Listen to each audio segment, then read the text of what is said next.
segurança, mas a intenção é realmente terminar em torno de 10. Talvez um pouquinho mais de 10, 10 e 10, 10 e 15, 10 e 20, mas não muito mais, porque é tarde, porque, enfim, a aula online cansa muito a todos, tanto quem ouve quanto quem dá, então é bem cansativo. Então a ideia é realmente aí terminar em torno de 10. Mas vamos vendo, se for passando também sem problema. E como eu falei, se você precisar sair, só lembra de assinar o formulário e fica a seu critério. O que mais? Eu pretendo, mas não garanto, mas pretendo fazer um intervalozinho pra gente beber uma água, quem quiser, né, tomar um café, ir ao banheiro, etc.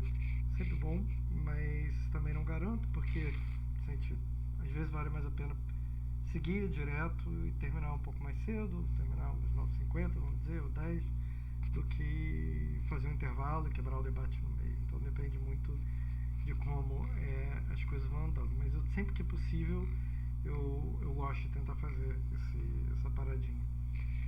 Eu bebo muita água, então é até importante para mim. O que mais?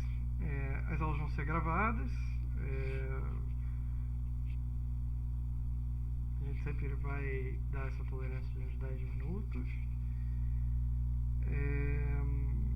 Mais alguma coisa importante? Acho que é isso. Assim, de burocracia que eu estou me lembrando. No final do curso, os vídeos vão estar disponíveis no YouTube.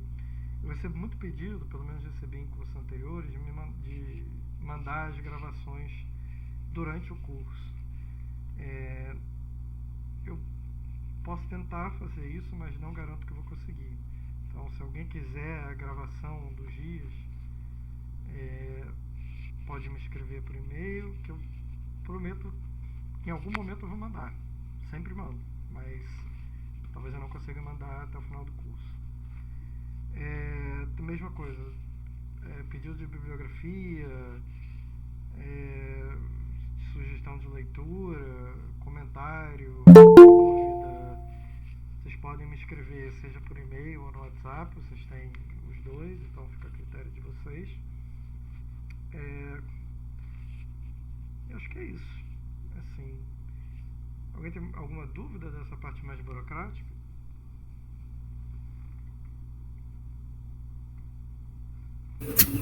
Não tenho, obrigada. Mais uma coisa, eu vou apresentar, então, né, vou apresentar slides, então normalmente eu vou acabar não vendo a cara de vocês. Então, se vocês tiverem qualquer dúvida, gente, qualquer questão, qualquer comentário, discordância, qualquer coisa que vocês queiram, pode abrir o microfone e pode me interromper, tá? Eu prefiro que vocês me interrompam do que mandem no chat. Se for algo daquele momento, principalmente, porque no chat eu vou ver no final da aula, mas se vocês me interromperem, aí a gente pode, sabe, depois eu pego de novo, não tem problema, pode me interromper à vontade. Mas se preferir mandar no chat também tudo bem, mas aí eu só vou conseguir ver realmente quando a gente parar, porque eu vou estar com a tela cheia. E é isso. Qualquer coisa, então, me interrompa, não tem problema nenhum me interromper, sério mesmo. Acho que é isso, pessoal, das questões, assim. Ninguém tem mais nenhuma questão, né? Maravilha. Os vídeos da aula, como eu falei, eu posso mandar para vocês, por compartilhar o link de Drive, mas talvez demore alguns dias, talvez só depois do carnaval, mas daqui a algum tempo, em torno de 2 meses, o curso fica todo disponível no site da FEFELESH, no YouTube da FEFELESH. Uma última coisa. A secretaria pede que vocês não enviem e-mail para eles cobrando o certificado. Pode ter certeza, eu já dei esse curso algumas vezes, eles são muito rápidos e eficientes, não tem erro de certificado. Demora em torno de 15 dias a 40 dias para sair o certificado de vocês. Se levar mais de 40 dias, aí tudo bem, entre em contato com a secretaria ou até comigo para ver, às vezes, enfim.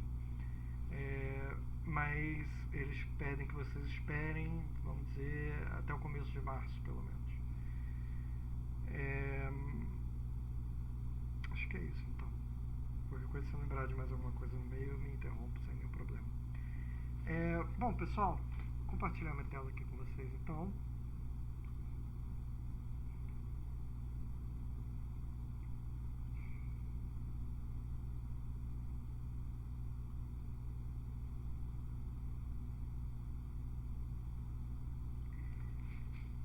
Vocês estão vendo minha tela direitinho quando eu passo, por exemplo? Tudo certo? Tudo certo, tranquilo. Maravilha.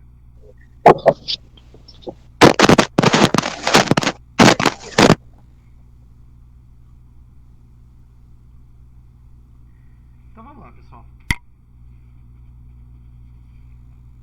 Bom, me apresentar brevemente. Meu nome é Sérgio Carril, eu sou doutorando aqui da USP na literatura brasileira, né, ou seja, nada a ver com o nosso tema. Só que eu também sou doutorando em ciência política na UF. Eu tenho mestrado tanto em literatura quanto em ciência política, graduação também nas duas áreas. E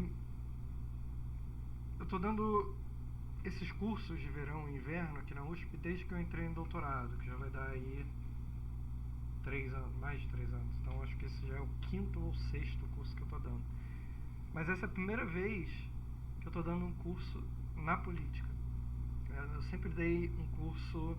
Meu primeiro curso, na verdade, foi justamente na interseção desses dois mundos, sobre literatura e política. Todos eles estão disponíveis no YouTube, inclusive, se alguém tiver interesse. O segundo curso, aliás, o segundo, terceiro, quarto, quinto, foram sobre a minha pesquisa, de fato, no doutorado na literatura brasileira, que é sobre a produção literária e jornalística esquecida, abandonada, da assassina do irmão de Nelson Rodrigues, da Silvia Serafim. Então, eu questionava o cânone em torno, eu questiono, na verdade, o cânone em torno desse assassinato, mostro as diversas dinâmicas em torno dele, dinâmicas econômicas, políticas, de gênero, em um processo de desumanização dessa assassina, né, todas as complexidades desse caso, que ela termina inclusive absolvida, para pensar nesse processo de apagamento dessa literatura, né, não só dessa literatura, mas da política dela também. Também está disponível no YouTube, se alguém tiver interesse, tem matéria da Piauí, enfim, se alguém tiver interesse, é só procurar, vou até deixar o nome aqui no chat. Se você jogar o nome dela, você deve achar um monte de coisa no Google. Silvia Serafim, inclusive os cursos. Então o que eu fiz foi realmente um resgate dessa produção literária e jornalística, que era muito rica nos anos 20 e que foi completamente abandonada por ela ter cometido esse assassinato, embora ela termine, inclusive, como eu falei, absolvida, né? Mas entra para a história como uma nota de rodapé na vida de Nelson Rodrigues como assassina de seu irmão.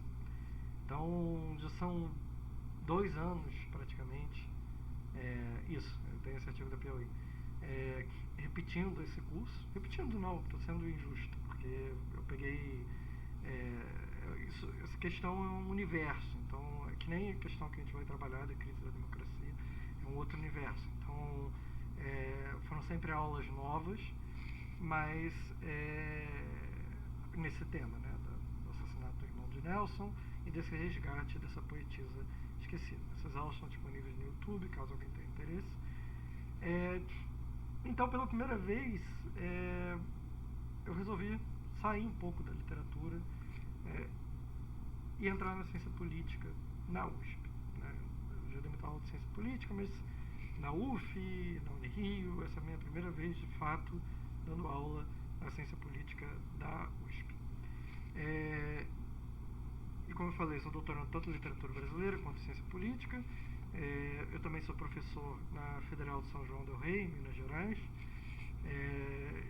Ou seja, eu trabalho em São Paulo, trabalho em Minas Gerais, mas moro no Rio. Maluquice da pandemia. Mas enfim. E eu venho trabalhando né? Agora um pouco menos, por conta dessa questão da pesquisa que eu falei da Silvia, mas nos 2 mestrados eu trabalhei muito com a temática do fascismo. O primeiro na literatura, eu trabalhei com o fascismo, vou até mandar aqui, o fascismo na literatura, como a ficção trabalhou o conceito de fascismo, como ela reconstruiu o conceito de fascismo, como ela adaptou e pensou esse conceito em 100 anos. Isso ganhou um prêmio de melhor dissertação do BN 2020-21 pela Abrali, que foi editado, virou livro, saiu ano passado, vou colocar o link aqui caso alguém se interesse. E o segundo foi justamente uma tentativa de diálogo, de entender se esse conceito de fascismo poderia ser aplicado no Brasil contemporâneo, aliás, não só contemporâneo, também no integralismo, e para isso coloquei movimentos contemporâneos do Brasil, além do próprio integralismo, diálogo com Mussolini, para ver se o que havia ali de semelhanças e diferenças, né? Se era possível a aplicabilidade desse conceito. Também vai virar livro, está no Prelo agora, deve estar saindo no final de março, início de abril.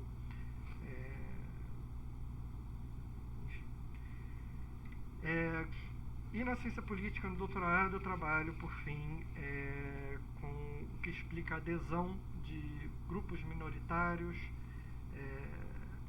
a políticos autoritários.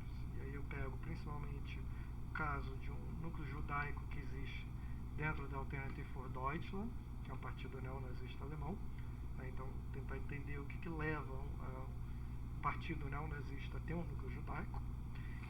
E ao mesmo tempo também uma parcela da comunidade judaica brasileira com adesão ao bolsonarismo. Então, o que leva uma parte dessa comunidade a apoiar Bolsonaro.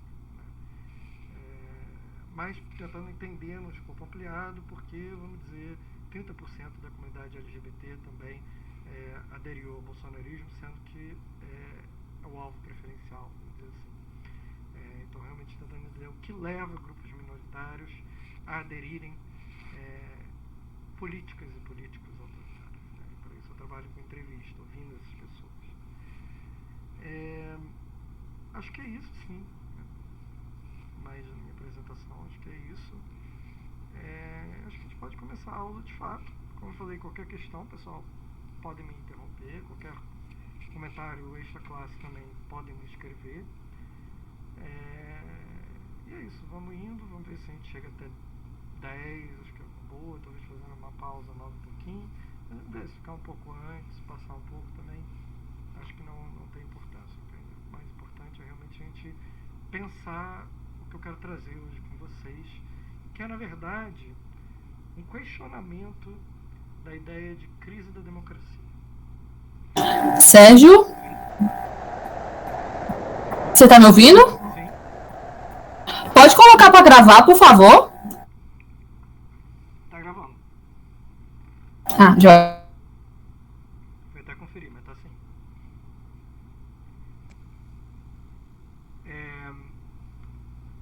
Bom, pessoal, inclusive isso é uma coisa boa, se vocês puderem me lembrar no início de cada aula, porque não é sempre não, mas pode acontecer de eu esquecer. Então, uma vez eu comecei a gravar a aula no meio, então assim, se puderem me lembrar de gravar no início de cada aula, eu agradeço.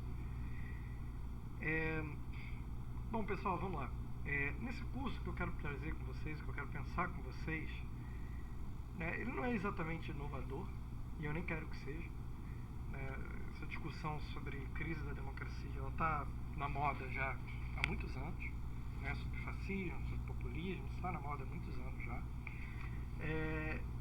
E eu, sinceramente, não vejo problema nisso. Eu acho que é uma questão premente, algo que a gente tem que pensar realmente, e até para combater, de certa forma. Então, a intenção desse curso não é que ele seja inovador, né? Porque, claro, a abordagem que eu tive ao longo desses anos em torno desse tema, né, que se aproxima de outros pesquisadores, se distancia de outros, o que é comum. Vocês não precisam concordar comigo, inclusive, né? Vocês podem interromper, dizer que discordam, etc. Mas eu eu acho que é interessante a gente pensar nesse tema. E aí, o que eu vou fazer com vocês é a aula de hoje. Na verdade, a gente vai pensar na crise da democracia, mas na verdade a gente vai ir além. O que eu quero pensar com vocês é a crise da democracia. A gente ouve muito que a democracia está em crise, né? E está mesmo. Mas o que eu quero pensar com vocês é se isso é de fato uma novidade, né? E alguns vícios desse discurso e dessas teses sobre a crise da democracia. Então a aula de hoje vai ser mais sobre isso. A segunda aula, terça-feira, a princípio, né, tudo isso pode mudar, dependendo de como a aula de hoje caminhar, mas a princípio vai ser assim no programa. A segunda aula a gente vai ter uma discussão mais conceitual. Então, a ideia é pensar nos conceitos em torno desses movimentos de crise da democracia, principalmente de extrema-direita, mas não só. Então, seriam eles fascismos, populismos? Qual o melhor conceito para usar? Né? Pós-fascismo? É preciso usar um prefixo? Enfim, essa vai ser a nossa discussão.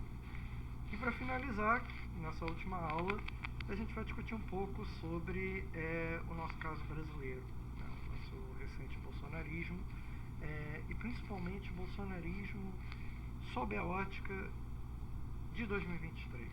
Então, esse bolsonarismo que perdeu as eleições de 2022, mas que não desaparece do debate público, não desaparece em relevância, né? Continua,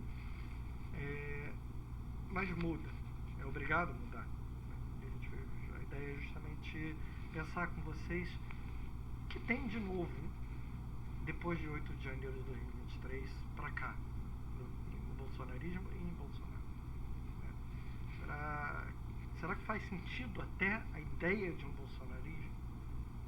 Pensar o que é a própria definição de um bolsonarismo. Então, a nossa última aula vai ser isso.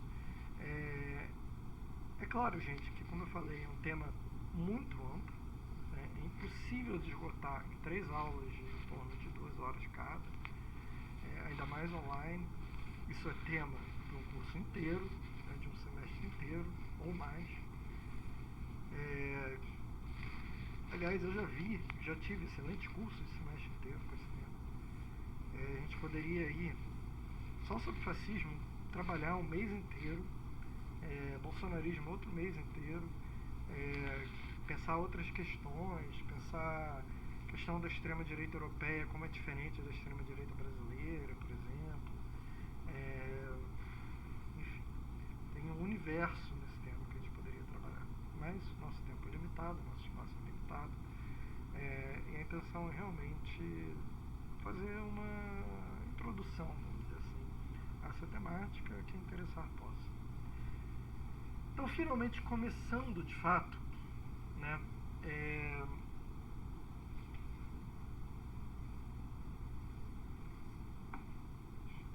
o fato é que poucos temas têm sido tão debatidos nas ciências sociais nos últimos anos quanto a suposta crise mundial da democracia. Qualquer livraria que vocês entrarem, vocês vão ver muitos livros como a democracia chegou ao fim, ruptura da democracia, crise da democracia, democracia, enfim. As pessoas não são muito criativas nos títulos. São tão pouco criativas que no espaço de 6 meses saíram 2 livros com praticamente o mesmo nome.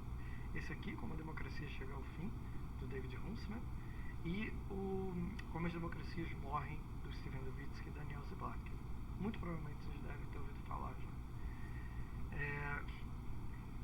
São 2 livros bastante problemáticos, na verdade, um pouco simplistas, que têm algumas coisas interessantes, mas repetem muitos vícios desse discurso da crise da democracia, né? E a gente vai principalmente se deter sobre eles hoje, né? Para justamente pensar, né, essas repetições, esses vícios que eu quero trazer para vocês.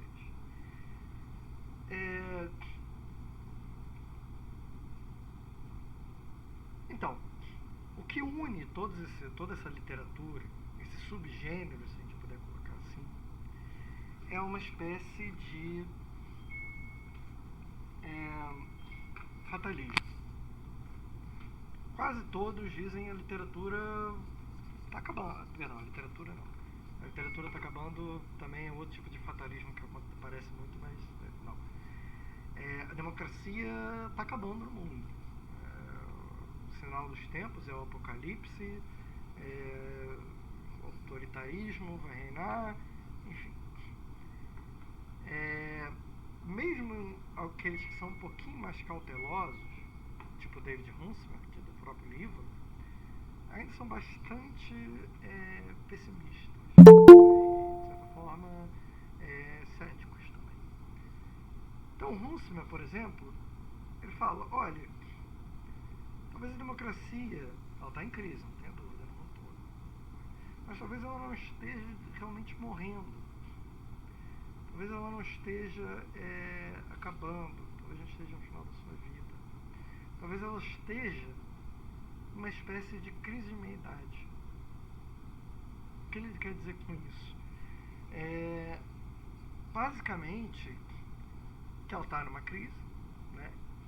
E ela tem que se repensar, se remodelar, ou ela não vai sair nunca disso. Então essa crise vai se tornar permanente. Então é improvável, como Huntsman diz, que a democracia desapareça do planeta, mesmo, sei, nos Estados Unidos, em países europeus que tinham uma democracia muito estável até anos recentes e se fragilizaram. Mas ela entrou em crise, e se ela não sair dessa crise, isso pode acabar acontecendo em um futuro, né, daqui a alguns anos, mas não agora. Então, prosseguindo,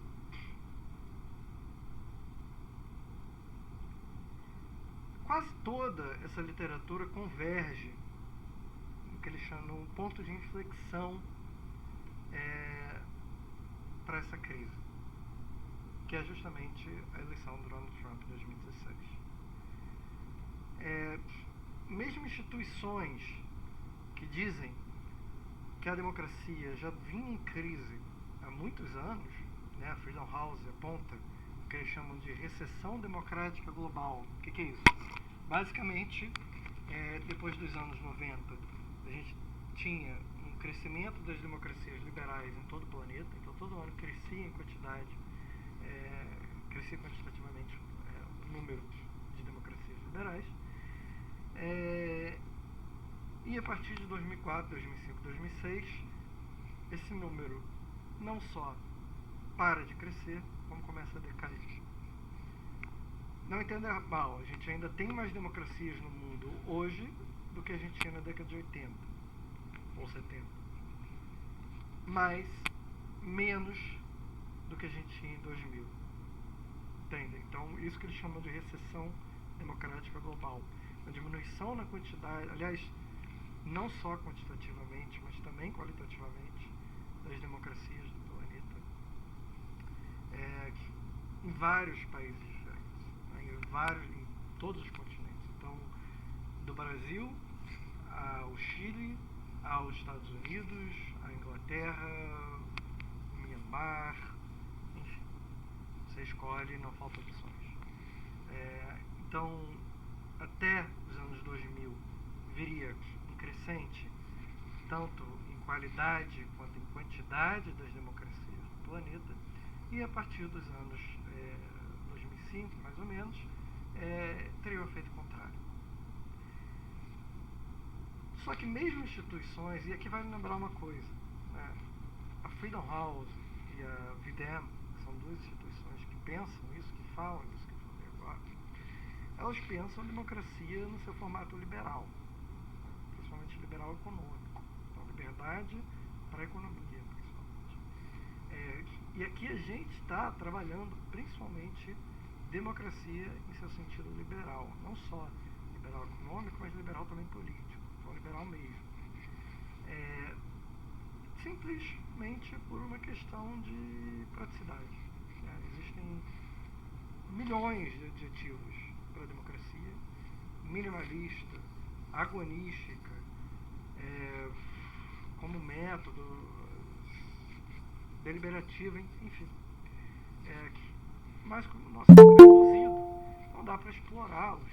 Né? Isso precisaria, no mínimo, sendo leviano, ter uma aula para explorar os principais adjetivos da democracia. Isso realmente passando rápido por eles. Né? Quando o nosso curso não é esse foco, fica mais complicado ainda.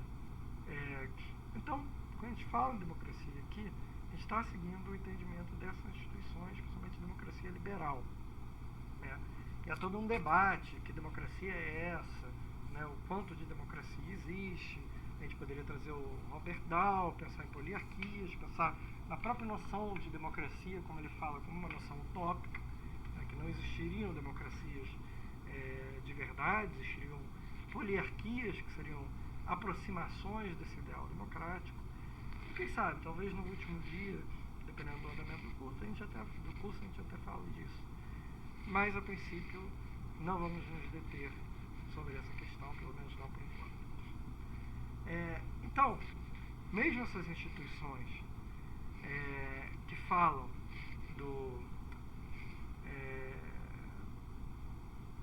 que já temos 20 anos de recessão democrática, elas concordam que em 2016 houve um paradigma. Foi a eleição de Donald Trump. Sérgio, licença. Oi, desculpa. Sim? Você falou que podia interromper se tivesse uma dúvida. Fica à vontade. É que talvez tenha perdido algum dado, mas é que no slide está dizendo, né, que os livros mudam, os livros que você sugeriu, né, e que a previsão é a mesma, que 2016 foi o ponto de inflexão. Ou seja, 2016 foi uma previsão mesmo dada por esses livros, assim? Não, na verdade está escrito errado, não seria previsão a melhor palavra. O diagnóstico, vamos dizer assim. Eu coloquei previsão, eu mesmo. Que previsão. Tá bom. Mas quando eles foram publicados, os livros? Então, a maior parte deles foi aí. Varia muito, mas tem um boom a partir principalmente de 2018. Em 2018 você tem Como a Democracia Chega ao Fim, Como as Democracias Morrem, Fascismo ao Alerta, da Madeleine Albright, ex-secretária de Estado dos Estados Unidos, O Povo contra a Democracia, do Yasha Monk, aqui falando só livros best-sellers. Né? 2 anos depois você tem Crise da Democracia, do Tchaikovsky. O que mais? Você tem a reedição do ensaio de Humberto Eco, Fascismo Eterno, também em 2018. 2019, 2020 começa a ter mais livros voltados para o bolsonarismo no Brasil, né? Então são todos após a eleição do Trump, então. A maioria sim. E a isso. A eleição do Trump, ele é o ponto de inflexão. É por isso que previsão não é o melhor termo. Eu já tava ficando meio alucinado com essa ideia de previsão, assim, tava rodopiando já. Então tá bom, a minha questão era essa. Obrigado. Não quero interromper mais não. Obrigado. Não, fica à vontade para interromper. É ótimo. Não, isso de fato é erro meu. Não é previsão. Diagnóstico seria melhor. A gente pode encontrar previsões entre 1 milhão de aspas em ficções, em um ou outro texto teórico, mas não do Trump em si. Né? Mas a previsão de ascensão de populistas, fascistas, autoritários, como quiser, nos Estados Unidos ou em outros países. Mas aí é uma coisa mais aberta, mais fácil de prever. Né? O Donald Trump, que eu saiba, ninguém tenha previsto além dos Simpsons, né? Que dizem, nem sei se é verdade o que mas o que é interessante é a gente pensar que todos eles convergem nesse ponto de inflexão. 2018 todos eles têm esse diagnóstico, né? Que 2018 foi o ponto de inflexão, 2016 foi o ponto de inflexão que foi a eleição de Donald Trump.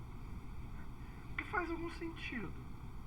Assim, vamos lá, a gente está falando em termos territoriais da maior democracia do planeta, né? E daquela onde a democracia moderna teve início, né? Daquela onde a democracia com seus altos e baixos, mas se mantém há 200 anos, mais.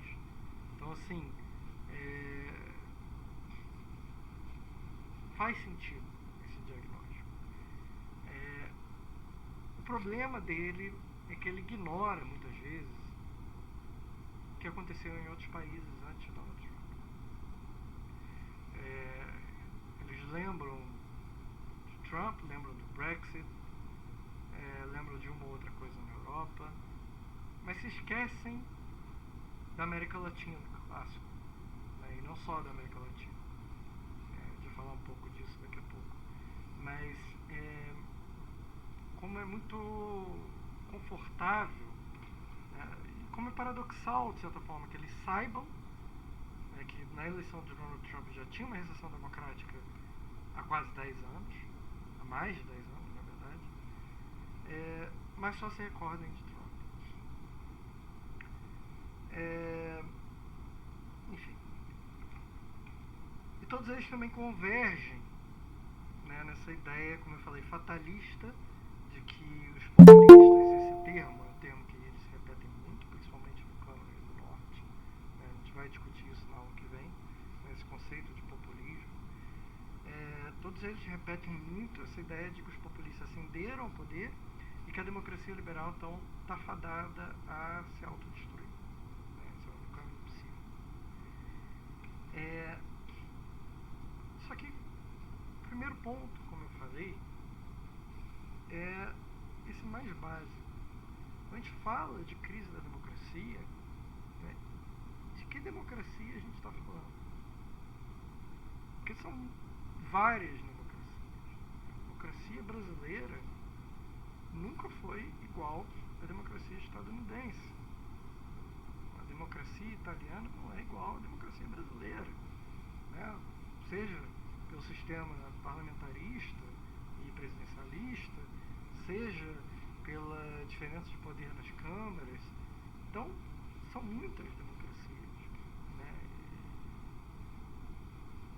Faz sentido pensar um grande termo em comum para todas elas, né, numa ideia de que todas elas estão em recessão, sendo elas tão diferentes assim, né, temos que pensar em sentidos mais particulares. Talvez a questão do particular é que, como eu falei, as democracias, e não só as democracias, mas os próprios conceitos políticos, eles variam muito de país para país. Né? O liberalismo brasileiro não é igual ao liberalismo estadunidense. Na verdade, é radicalmente diferente. O que a gente entende por liberalismo no Brasil é muito mais próximo de um libertarianismo, né? Um liberalismo muito mais extremado do que os liberals estadunidenses, né? Que são normalmente os democratas, mais hausianos, mais o social liberalismo, né?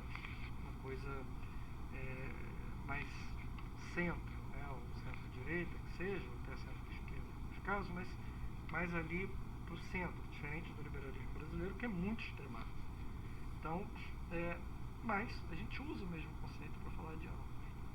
Da mesma forma, democracia brasileira e democracia estadunidense são absolutamente diferentes pelas idiosincrasias de cada nação, mas nós usamos o mesmo conceito de democracia para ambos. Professor Sérgio, dá licença.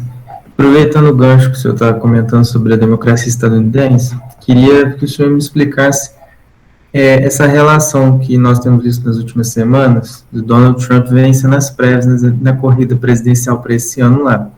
Se ele é um bom exemplo dessa democracia liberal, que está em retrocesso, mas ele tem disparado como principal candidato, e se a gente pode fazer uma relação, um paralelo entre ele e o bolsonarismo.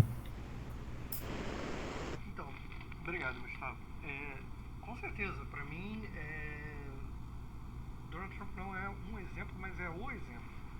Justamente o que a gente está falando aqui dos Estados Unidos como a maior democracia, e aqui não tem qualquer apologia aos Estados Unidos, pessoal, mas maior democracia no sentido de mais longeva, né, e mais em termos territoriais. Com todos os muitos defeitos e limitações da democracia estadunidense, que sempre teve se intensificaram nos últimos anos.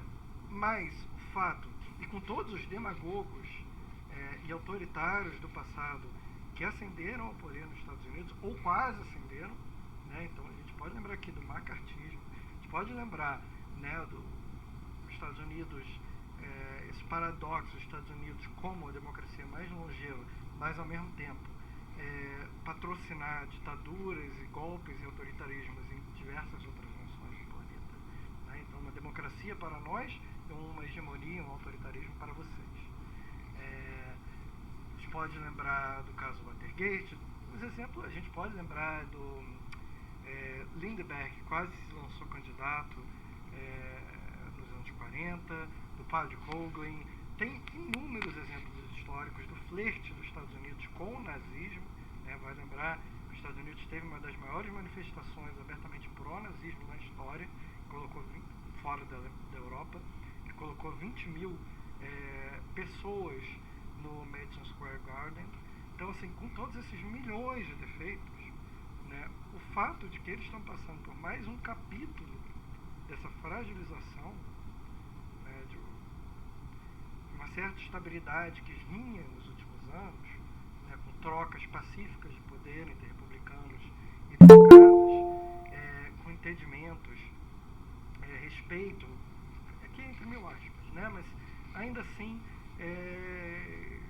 um certo diálogo e um certo respeito muito limitado, mas podemos colocar assim, tanto entre republicanos e democratas, né, alternância de poder sem questionamento, o que é fundamental na saúde de uma democracia. O Leonardo Writzer fala que o ponto de inflexão para uma democracia doente é um presidente chegar ao poder e ser questionado no sentido de questionário fraude em sua eleição.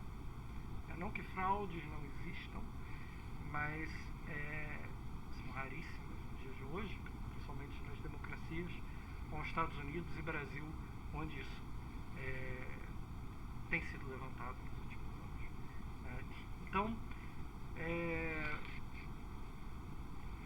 para mim, não só para mim, na verdade, mas para toda essa literatura, o Donald Trump não é um exemplo da fragilização, mas, na verdade, o exemplo.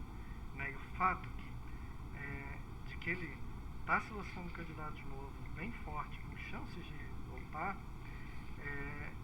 exemplo vivo do que a gente vai falar na nossa última aula.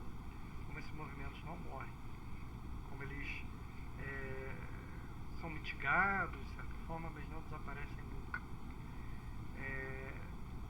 Então, o fascismo italiano não morreu, o integralismo não morreu, o bolsonarismo nunca vai morrer.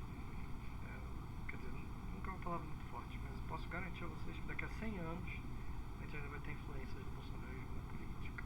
E o trumpismo é a mesma coisa.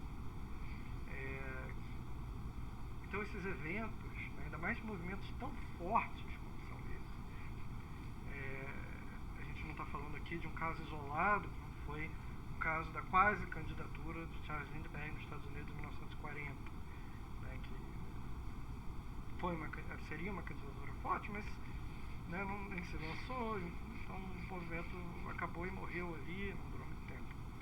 Mas movimentos que fincam raízes no imaginário popular, na memória coletiva, eles não desaparecem por a noite do dia. Não importa o que você faça. Você pode combatê-lo, diminuí-lo, mitigá-lo, mas você não consegue cortá-los completamente. Basta ver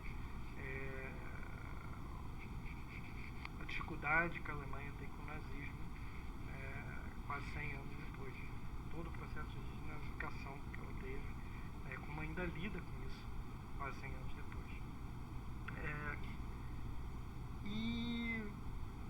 Então, eu acho que é um sinal, justamente, e aí é algo que a gente vai falar na próxima aula um pouquinho, né, um ponto de inflexão dessas democracias doentes, vamos dizer assim, quando as elites conservadoras, e aqui eu falo principalmente dos republicanos, desistem, abrem mão de candidatos conservadores, tradicionais, mas que, vamos dizer, eu acho que foi o Mitt Romney, ou aquele outro, eu esqueci o nome, republicano que se lançou candidato, acho que foi em 2008, uma das eleições do Obama. Se não foi o Mitt Romney, foi o outro, esqueci o nome agora, eu acho que foi até o outro. Que quando ele perde as eleições, ele vai numa manifestação, né, o nome dele, um comício, não lembro, e uma mulher fala pra ele, esse Obama é um bandido, nem é estadunidense, mas você não quer, etc, etc. E ele vira e fala, não, ele ganhou, ele tem o direito total de assumir, não vamos aqui questionar, né, o direito dele vencer. Né? Isso é um sinal clássico de saúde democrática, quando o derrotado assume a derrota, não põe em questionamento o processo eleitoral. E ao contrário, a gente tem justamente o 6 de janeiro nos Estados Unidos e o 8 de janeiro aqui no Brasil como exemplos de movimentos opostos, né? Movimentos terroristas, de violência, de questionamento extremo de resultado eleitoral. Então, os Estados Unidos e essa volta do trumpismo, essa volta de algo que na verdade nunca desapareceu, para mim é o diagnóstico mais claro dessa fragilização democrática, de algo que não morreu, né? Mesmo com todos os processos, todas as investigações, ele continua lá e vai continuar. E se não for ele, talvez seja outro. E é uma discussão que a gente vai trazer na última aula. Faz sentido falar em trumpismo sem Trump, em bolsonarismo sem Bolsonaro, mas até se faz sentido falar em bolsonarismo. Bom, pessoal, continuando, então passando para os próximos slides.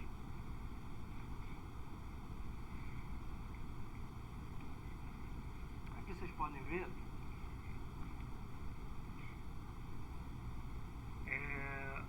uma figura que ilustra justamente esse chamado índice de qualidade democrática, por esse órgão VIDEM. Vocês podem ver que quanto mais próximo do azul marinho, preto, não sei, melhor a qualidade democrática da nação. Então, os países com maior qualidade democrática do mundo, Nova Zelândia, Austrália, os países nórdicos, naturalmente, a Alemanha, a Bélgica e a França e a Irlanda. Depois, um pouco menos clarinho, os Estados Unidos e Canadá, Uruguai e Chile. Isso já também está complicado se falar isso do Chile. Menos democrático, um pouquinho menos, tem Brasil, já mais claro. Aqui a África do Sul, alguns países do leste europeu, enfim, o próprio Reino Unido e um pouco também mais ou menos da conta dos Estados Unidos e do Canadá. Já mais próximo do vermelho, você tem o Paraguai, o próprio México, vários países da África, alguns países do leste europeu, como a Hungria, Polônia, que eles classificam como não democracia, Rússia, China, alguns países africanos, a Venezuela, alguns países da América Central, enfim. Claro que isso é a visão desse órgão, né? E como eu falei, a visão deles é predominantemente em relação à democracia liberal. Então tem vícios. Então, não necessariamente você precisa concordar com essa visão sobre a democracia. A democracia é um conceito polissêmico, aberto para múltiplas interpretações. E justamente por isso, às vezes, a gente pode pensar se a democracia chilena anda tão boa assim, por exemplo. A gente tem o José Antônio Cast quase sendo eleito, ou a Argentina mesmo, ou a brasileira que seja. Então, ou a francesa, que vive com a sombra da extrema-direita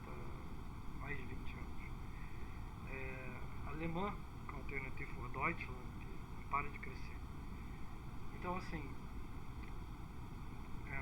isso tudo aqui é aberto ao debate, mas eu quero mostrar para vocês é só uma ilustração dessa noção de qualidade e fragilidade democrática ao longo desses países, ao redor desses países.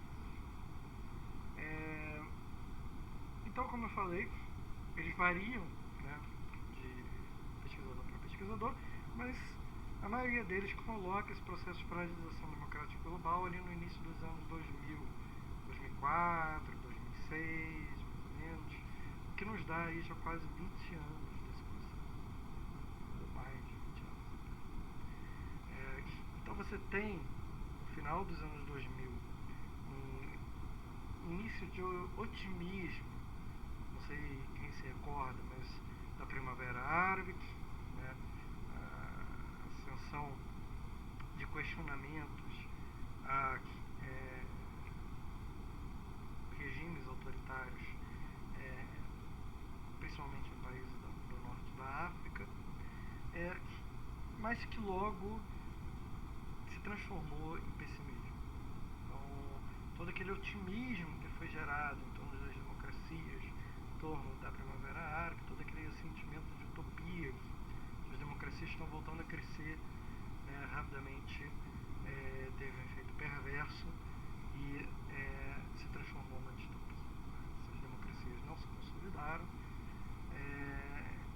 e os regimes autoritários trocaram um por outro conduto. E ao mesmo tempo, como eu falei, países que outrora tinham uma certa estabilidade democrática se fragilizaram. Mas aqui uma coisa importante que preciso levantar com vocês. A eleição do Trump, ela pode ser o corolário, ela pode reforçar esse processo, mas ela não começa esse processo, ela não dá início a esse processo. Na verdade, a gente viu, isso é algo que já vem de 2004, 2006, isso já vinha de muitos países. Eu vi que comentaram aqui no chat que 2006 foi o ano de impeachment contra Dilma. Exatamente, e não só. No Brasil, tem uma questão que vem muito antes. 2 anos antes, as pessoas esquecem, mas 2 anos antes, o Aécio Neves questionou o resultado das eleições. Professor, tá me ouvindo? Eu queria perguntar uma coisa, que tipo, eu fico pensando quem é que faz esses estudos sobre democracia, porque, tipo, a nível internacional, claro, porque para mim parece que o início de todas essas classificações de não democrático parte de um movimento de criticar as instituições em algum ponto, alguma crítica às instituições de direito que são comumente estabelecidas. Sendo que se a gente parte, por exemplo, de uma perspectiva crítica, alguns autores como Pascanes, enfim, entre outros aí, eles vão dizer que essas instituições elas apenas garantem a reprodução da forma social capitalista. Então, seria uma forma de dizer que não se deve fazer uma crítica a esse sistema que está posto, porque, claro, eles igualam muitas vezes Brasil e Estados Unidos a regimes no Oriente Médio, que as questões políticas lá são muito diferentes, né? Por exemplo, alguns estados no Oriente Médio estavam lutando por soberania nacional, estatização de empresas de energia, petróleo e outras coisas. Então, eu acho que, eu não sei, mas é uma opinião e uma questão a ser colocada em debate, eu acho um erro eles igualarem todas essas experiências como fugas da democracia, porque são experiências totalmente diferentes, né? Professor, eu gostaria ainda de pegar o gancho que o Gabriel botou para questionar também uma colocação de equiparar os Estados Unidos com o Brasil ou qualquer outro exemplo, porque admite-se uma semelhança sistemática entre esses países que não existe. Por exemplo, admitir um processo democrático como sendo o algoz da democracia em alguns países como o Brasil, parte da premissa que mais de metade da população, pelo menos de eleitores, elegeram um presidente que pregava valores antidemocráticos. Mas o que é interessante é que nos Estados Unidos isso não aconteceu. A maior parte da população votou contra, mas por um motivo institucional, não necessariamente democrático, porque por mais que a democracia seja um conceito relativo, ela às vezes é bastante objetivo que não é democrático. Essa deterioração da democracia por si mesma é mais por uma institucionalidade, na minha visão pelo menos, do que pela própria o próprio ethos democrático. Então vamos lá, são duas boas questões. Eu gostaria de fazer uma pergunta. Sim. No mesmo sentido que os rapazes perguntaram, eu queria saber que viés encaixar a democracia americana e a democracia brasileira, tanto os outros países também, num viés teórico, como o liberalismo político ou o liberalismo radical, seria impossível.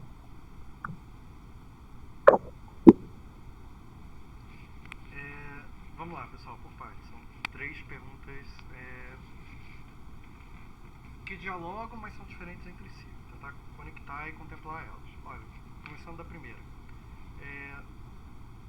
Eu concordo em uma parte e discordo em outras. Justamente o que eu tenho trazido aqui é que esse discurso da crise da democracia, né, é um discurso que parte principalmente do cânone formado no Norte. Então, Simeon Levitsky, Daniel Ziblatt são estadunidenses. David Huntsman inglês. Né, o Yasha Monk alemão, mas radicado nos Estados Unidos, né, para ficar nos nomes mais famosos desse discurso. Então eles partem desse pressuposto clássico, né, da democracia, principalmente da democracia em seu formato liberal econômico. Esse é um vício muito comum nessa literatura.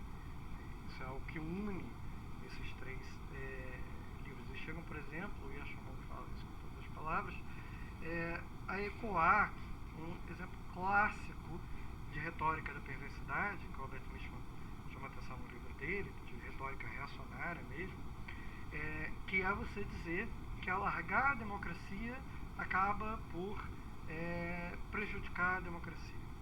Então, o Yashamon que diz que as políticas identitárias, né, não só as políticas identitárias, mas que conceder direitos políticos a minorias, né, e não só políticos, na verdade, mas sociais mesmo, acabaria por minar a própria democracia. Então, essa literatura do Norte, essa literatura estadunidense, que justamente que eu estou tentando trazer, esses vícios do liberalismo, eles veem o mundo, naturalmente, por essa ótica dessa democracia, principalmente liberal. Né? Dito isso, em uma outra partida, e aqui já é um ponto de vista meu, eu tenho muito problema, eu não acho que a visão dessa democracia liberal estadunidense a gente deva usar sem questionamento, pelo contrário, ela é cheia de vícios, a gente tem visto alguns aqui, mas e uma outra coisa importante, baseado no que você falou, justamente um exemplo desse vício, qualquer mínimo questionamento a essa democracia liberal, e aqui usando esse adjetivo realmente com liberalismo, qualquer mínimo questionamento ao liberalismo, esse cânone enxerga como populismo. Então, aqui já adiantando a aula do nosso próximo curso, do nosso ponto de terça. Então, é muito cômodo para esses intelectuais formados em Harvard, que cobram, e aqui não estou nem exagerando, cobram $5.000 por uma palestra e ficam dando TED Talk. É muito confortável para eles classificarem qualquer mínimo questionamento, né, desse liberalismo, que às vezes é só econômico, como populista. Então, seja populismo à direita ou populismo à esquerda. Então, é um conceito muito cômodo. Né? E aqui já adiantando realmente a discussão de terça-feira. É o problema desse conceito de populismo. Então, você coloca ao mesmo tempo o Trump como populista, mas o Sanders também. Né? A The Economist, até uns anos atrás, classificava todos os países da América Latina que eram governados por centro-esquerda, que fosse, né, durante a Onda Rosa, como nações populistas. Não importava a nação, não importava o político, não importava o movimento, o regime, eram populistas. Essa noção arraigada de que populismo significa investir em políticas públicas. Né? Então, que eles pensam, que eles chamam de gasto irresponsável de dinheiro público, né, para garantir retorno eleitoral. Um viés que, assim, uma corrente nova dentro do populismo, né, no sentido de que isso nunca foi uma característica do populismo, mas para o cânone estadunidense tudo acaba sendo populismo. Então você tem as maiores aberrações dentro desse guarda-chuva do populismo, de Hitler, passando por Mussolini, a Getúlio Vargas, Plínio Salgado, isso para ficar em exemplos históricos e contemporâneos, tudo. Né? Basicamente tudo que não seja Biden vai ser populista.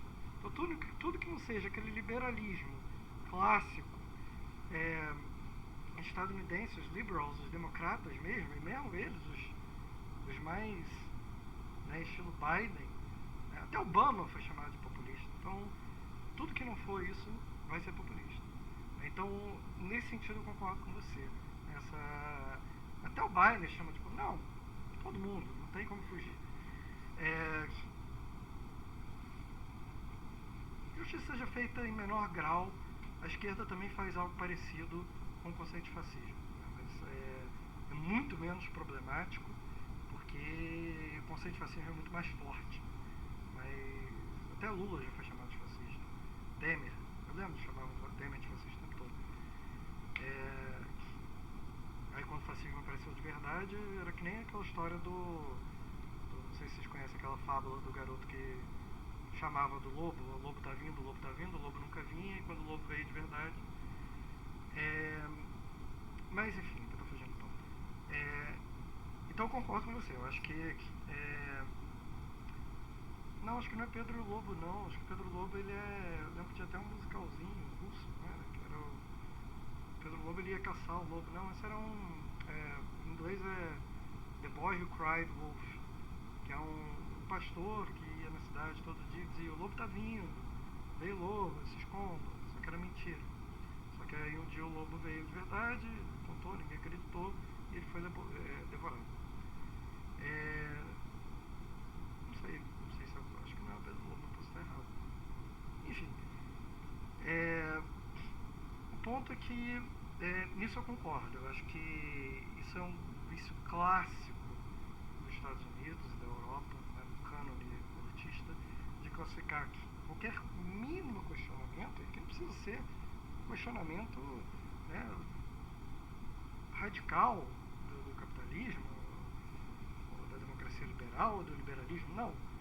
A social-democracia, que seja, social-liberalismo, às vezes, ele já desvaloriza. Isso eu concordo. Aqui, por outro lado, aí na minha visão, dito isso, eu concordo que a gente tem que ter uma certa parcimônia quando, por exemplo, né, os Estados Unidos e toda a propaganda estadunidense classifica Rússia, demoniza Rússia, Venezuela, China, porque é óbvio que tem questões políticas envolvidas nisso, mas aí já é a minha visão, eu não consigo entrar um pouco nessa relativização, né, da ausência de democracia nessas regiões. Então eu acho que a gente tem que ser um vício muito comum na esquerda. A gente falou dos vícios da direita e do centro, vou falar um pouco dos vícios da esquerda, na minha visão. é de passar um certo pano para... Na verdade, a direita faz isso o tempo todo, né? Passa pano para os autoritarismos capitalistas ao redor do planeta. Mas a gente citou aqui o caso dos Estados Unidos, né, a suposta democracia mais longeva do mundo, mas que não teve nenhum pudor de financiar quantos autoritarismos ao redor do planeta. Mas de tentar relativizar, né, essa noção, para tentar conceder, questionar mesmo se não seriam novas formas de, não necessariamente democracia, mas questionamentos válidos ao autoritarismo. Então acho que, da minha visão, a gente tem que ter um certo cuidado com isso. Mas ninguém é obrigado a concordar. Mas eu acho que esse relativismo, e aqui justamente o Pascho Canes é um cara que relativiza muito, né, quando ele diz, por exemplo, quando ele equivale, que é um problema clássico da esquerda também, equivaler fascismo a liberalismo. Então, quando o Pascho Canes diz que há poucas diferenças, né, e o que eu estou falando Pascho Canes na década de 20 e 30, a gente podia estar falando da... não esqueci o nome, uma intelectual estadunidense famosa de esquerda. Mas com N. Enfim, mas que ela diz também que entre Trump e Hillary não há diferença. Eu acho muito perigoso esse discurso de relativismo que acaba... alguns outros intelectuais socialistas, inclusive, criticavam Gramsci, o Togliatti, quando diziam, olha, a democracia liberal, né, ela é imperfeita, ela deve ser combatida no sentido de que a gente deve ir além, né, mas ela é muito melhor do que o autoritarismo de direita. Talvez não seja o melhor dos mundos, mas em alguns momentos, em alguns lugares, talvez seja o melhor dos mundos possíveis. Sim, falar? Quer falar, Luiz? Não, tá bom? Boa noite aí a todos, todas. Gostaria que você comentasse se essa atuação aí dos grupos, tanto de esquerda quanto de direita, né, da movimentação política, o jogo político atual, não está sendo facilitado exatamente pela democracia ser o único, vamos dizer, sistema de governo, sistema político, que permite que o inimigo se movimente, né, assim, livremente, até para que seja mantida, né, a estrutura, por exemplo, constitucional, como no caso da Quarta Emenda nos Estados Unidos, como no nosso caso aqui, com diversos artigos da nossa Constituição que garantem, né, esses direitos individuais, esses direitos sociais, vamos dizer assim. Né, seria esse o start dessa movimentação do autoritarismo, aí, utilizando-se, por exemplo, do fator liberdade, defesa da liberdade individual, tá certo? Para minar as instituições, como foi comentado agora há pouco, né? Para implodir as instituições que são exatamente as estruturas que garantem, né, o funcionamento da democracia. O senhor poderia comentar alguma coisa sobre essa movimentação dos grupos extremistas dentro do sistema democrático aí atual?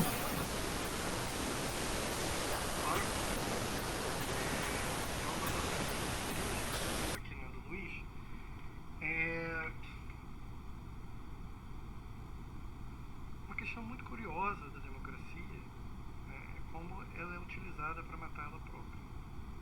Talvez seja o único que de fato mata a si mesmo. Não no sentido de quando você alarga, né, que esses intelectuais do norte têm esse vício, como eu falei, de que se você você alargar a democracia, ela vai acabar matando a si mesma. Não nisso. Mas no sentido que justamente é o regime, né, que dá mais liberdade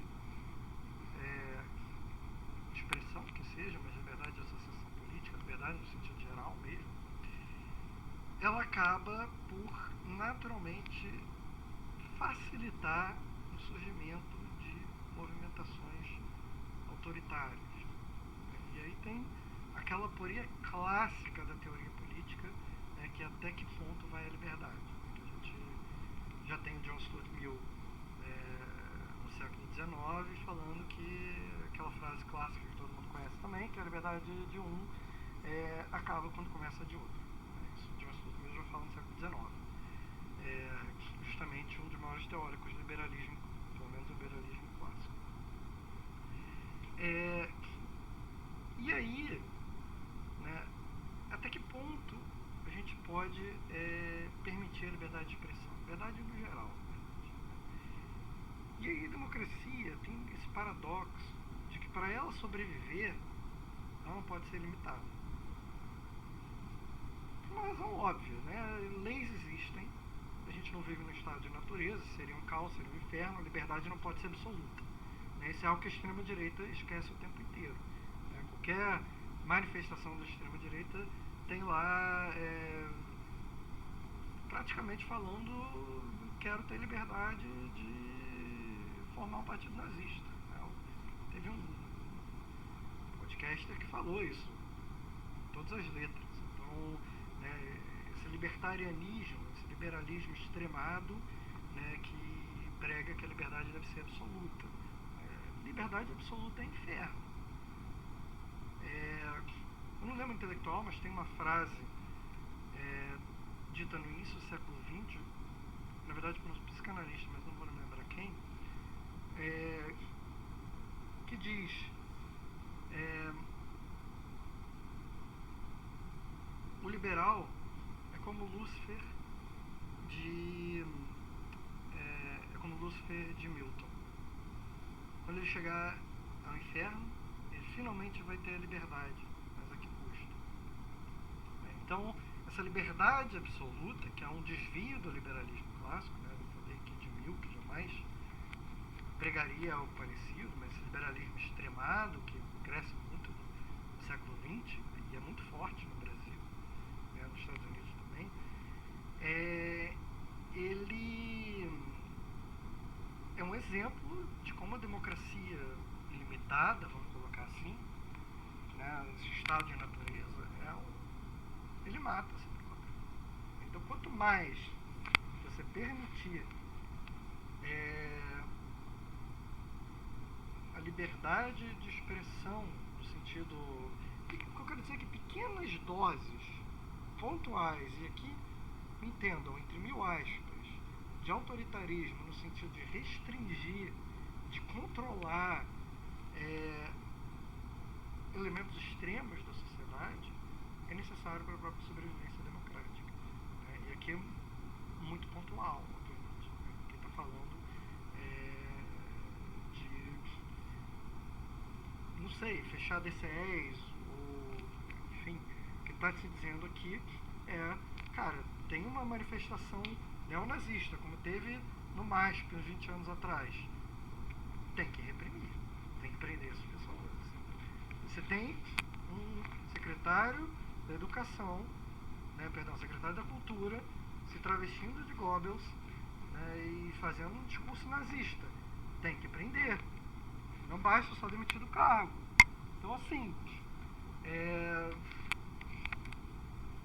quando a extrema-direita reclama da ausência da liberdade absoluta, basicamente o que estão dizendo é que eles querem a liberdade absoluta para poder ser nazista, para poder ter um partido nazista no Brasil, como o Monark disse com todas as letras. Então, a democracia é, sim, o maior exemplo possível de um regime que mata a si próprio, né? Mas justamente precisa se controlar para isso. Então, um outro exemplo, a Alemanha. A Alemanha tem sofrido já há mais de 10 anos com o partido de extrema-direita alternativo do Deutsche. É é um dos países do mundo, assim, a Alemanha nunca foi exemplo de democracia, mas o nazismo sempre durou lá, mas teve um processo de desnazificação, não por vontade alemã, mas por pressão externa, né, das outras nações, mas de fato que teve um processo de desnazificação e ele nunca desapareceu, mas ficou adormecido, vamos dizer assim. E tem um partido de extrema-direita que só faz crescer há 10 anos. Recentemente conseguiu seu primeiro cargo executivo de distrito no ano passado, que é o Alternative for Deutschland, é um partido que em muito assim, tem correntes neonazistas explícitas, abertas, que se querem como tal, e outras que disfarçam. A Alemanha tem tentado, pelo menos tem feito muito mais esforço do que o Brasil, para controlar esse partido.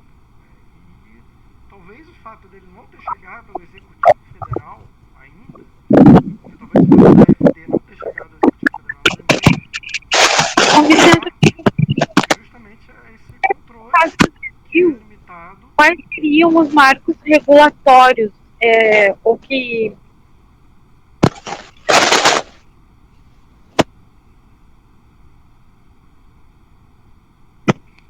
Não entendi.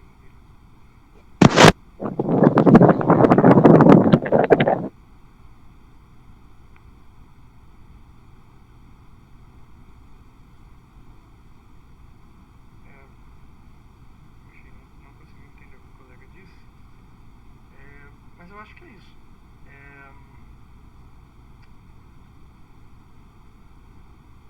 Então, voltando. Eu não lembro, perdão, quem fez. A segunda pergunta foi sobre. A segunda questão foi sobre as diferenças entre Brasil e Estados Unidos, né?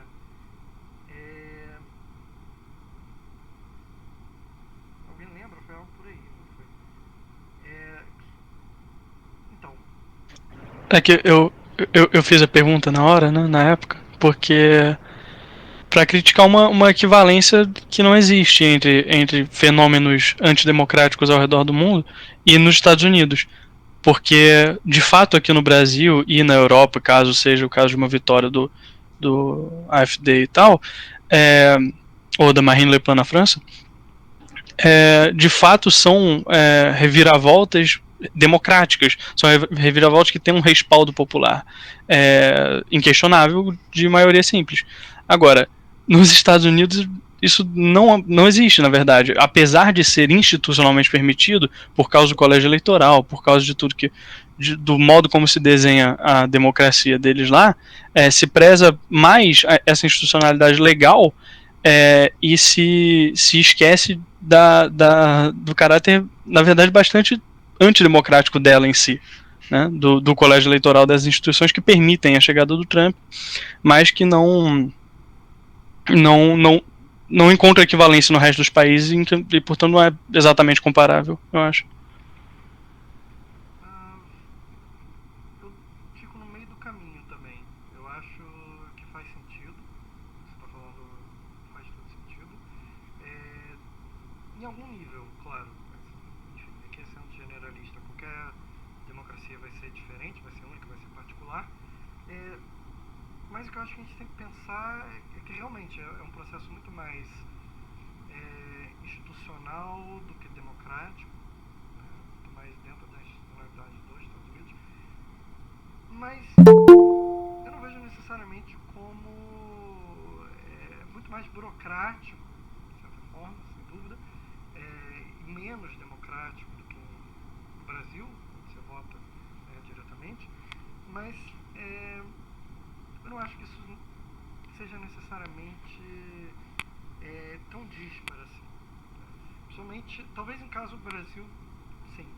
Mas se a gente for por esse caminho, por exemplo, fica impossível comparar, em algum sentido, ou colocar no mesmo guarda-chuva, por mais geral que seja, sistemas presidencialistas e parlamentaristas. Então, ou mesmo sem presidencialistas. Então, o sistema eleitoral francês,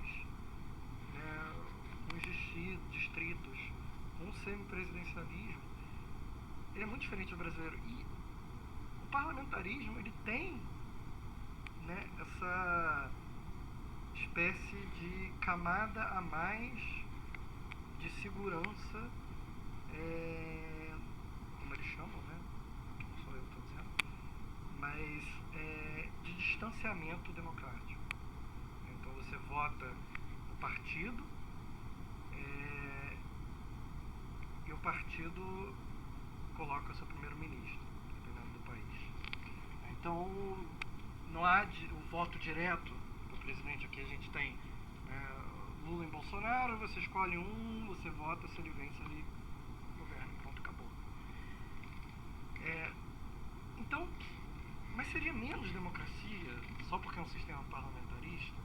Eu não sei, assim, eu acho que são formatos diferentes. Eu acho que para mim é o mesmo sentido dos Estados Unidos. Mas não sei, tem gente que não, que acredita que justamente é menos democracia, né? E o Tchaikovsky vai além, ele diz que justamente por ser menos democracia é que sistemas parlamentaristas, isso é verdade, tendem a ser mais resilientes.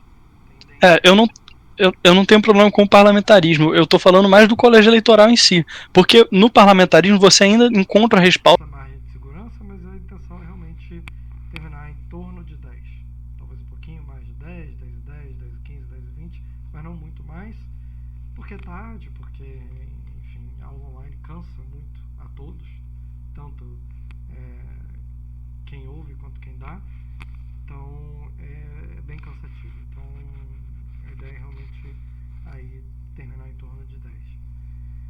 Mas vamos vendo, se for passando também sem problema. E como eu falei, se você precisar sair, só lembra de assinar o formulário e fica a seu critério. O que mais?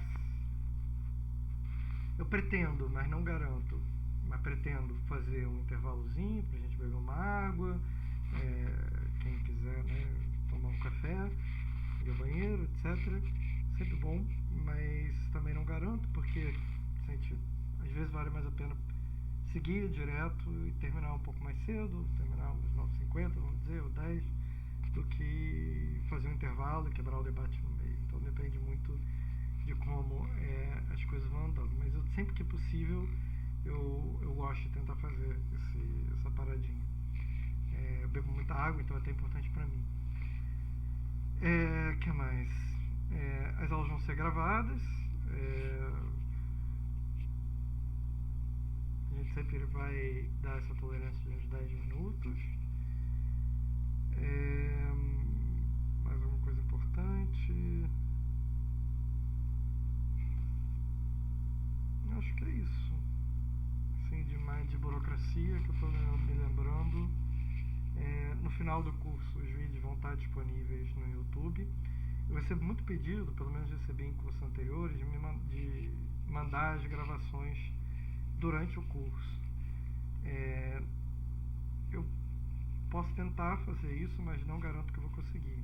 Então, se alguém quiser a gravação dos dias, pode me escrever por e-mail, que eu prometo que em algum momento eu vou mandar. Sempre mando, mas talvez eu não consiga mandar até o final do curso. A mesma coisa, pedido de bibliografia, sugestão de leitura, comentário, dúvida, vocês podem me escrever seja por e-mail ou no WhatsApp, vocês têm os dois, então fica a critério de vocês.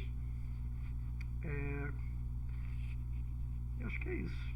Assim, alguém tem alguma dúvida dessa parte mais burocrática?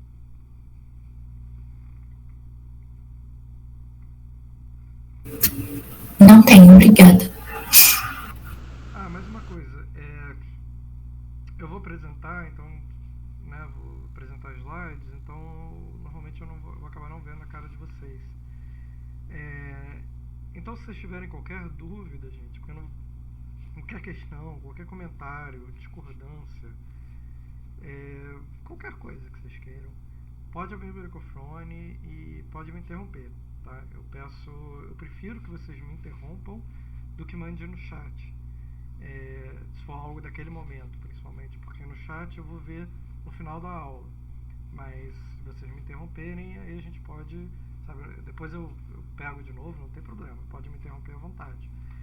Mas se preferir mandar no chat também tudo bem, mas aí eu só vou conseguir ver realmente quando a gente parar, porque eu vou estar com a tela cheia. E é isso. Qualquer coisa, então, me interrompa. Não tem problema nenhum me interromper. Sério mesmo. Acho que é isso, pessoal, das questões, assim. Ninguém tem mais nenhuma questão, né? Maravilha. Os vídeos da aula, como eu falei, eu posso mandar para vocês, por compartilhar o link de Drive, mas talvez demore alguns dias, talvez só depois do carnaval, mas daqui a algum tempo, em torno de 2 meses, o curso fica todo disponível no site da FEFELESH, no YouTube da FEFELESH. Uma última coisa. A secretaria pede que vocês não enviem e-mail para eles cobrando o certificado. Pode ter certeza, já dei esse curso algumas vezes, eles são muito rápidos e eficientes, não tem erro de certificado. Demora em torno de 15 dias a 40 dias para sair o certificado de vocês. Se levar mais de 40 dias, aí